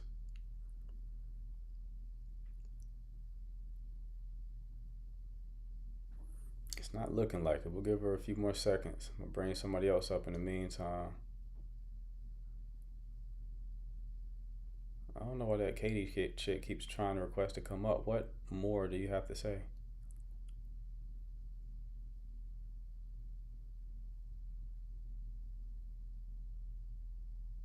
All right. Shorty is a bitch unhinged. Let me go ahead and block her real quick. Solve that problem.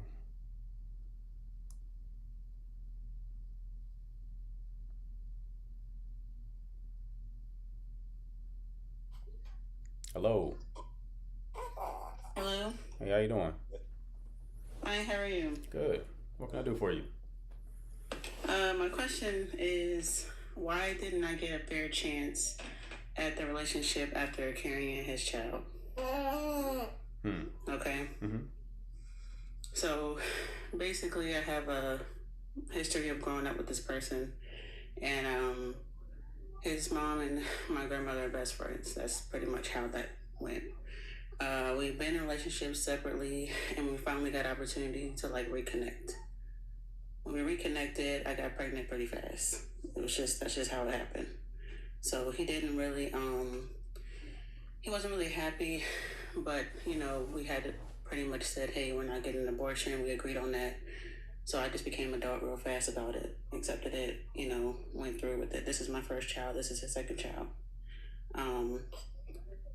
So pretty much, he treated me pretty unfairly the whole time. I was pregnant, and now postpartum, 2 months postpartum, he's pretty much like chosen himself over me, and was like, I want to focus on my business, and get rid of the apartment, and pretty much put me in his 2-month-old out.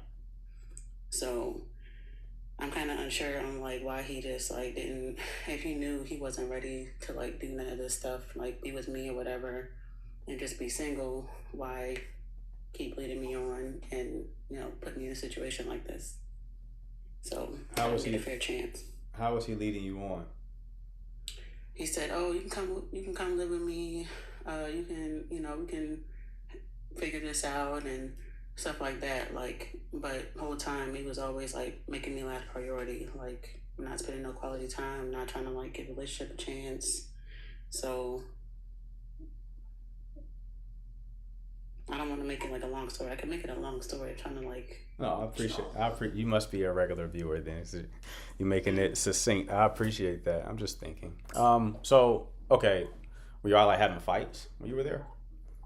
Yeah, we were always like, we can't even have like a productive conversation without him like feeling like he's getting attacked or whatever. Like I would try to like just talk about like where we stand like in a relationship. I'm not trying to like run to the altar and get a ring. I'm just trying to like have some clarity on like how you feel about me, and like just like spend time with each other, like get to know each other, because we didn't get to have that type of chance together because everything happened so fast.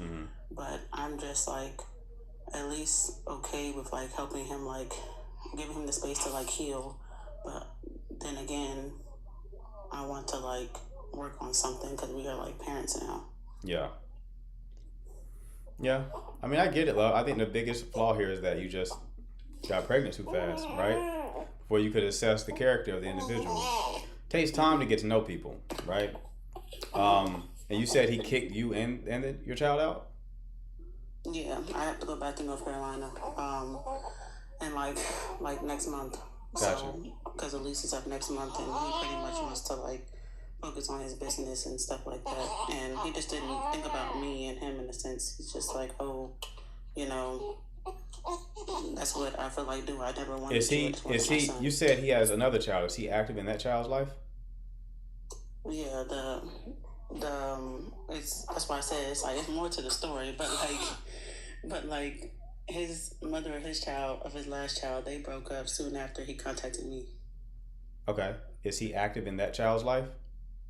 Yeah, sometimes like when it's convenient for him, he'll go and like get the child, spend time with her, bring her back, take her back to her mom, or take her back to his mom's. When did you know that was the dynamic he shared with his current child? I didn't really like notice how involved he was until like I literally moved in. Okay. Yeah, I mean, this is why it just takes time to know people, right? Like, you're asking why. The why is you're just a shitty person. So you found a shitty person and you got pregnant by a shitty person before you gave it enough time to find out that he was a shitty person, right? That's all that happened here. Okay, so just don't even like let him come back around if he ever like wants to change or anything like that. But people like this don't change. This ain't. Yeah. This is one of those situations. This isn't that story. So you just have to wash your hands with the situation and move on. Yeah, Okay? that's the grieving part of it. I appreciate it. No problem, Thank love. You take care. You too. I asked the question about like the relationship with his current child. You will not believe how many women will get pregnant by a man who is not taking care of his current children, and then they are magically surprised that he's not taking care of hers. It's batshit crazy. Anyway, that's a wrap, people. If you're new here, make sure to follow. Go live every day at 12 p.m. Eastern Time and 9 p.m. Eastern Time. So if I did not get to your question this afternoon, I will get to it tonight. Just make sure to show back up. I only answer the questions of followers, so make sure you follow if you have a question. Guys, if you need help with dating and relationships, click the link in bio for coaching. If you do not have the ability to make a low four-figure investment in coaching, then the next best option is my course, The Retainment Blueprint. It also has some coaching elements to it, so it'll definitely help you. Appreciate the mods, appreciate the chat. I will see you on at 9 p.m. Eastern Time tonight.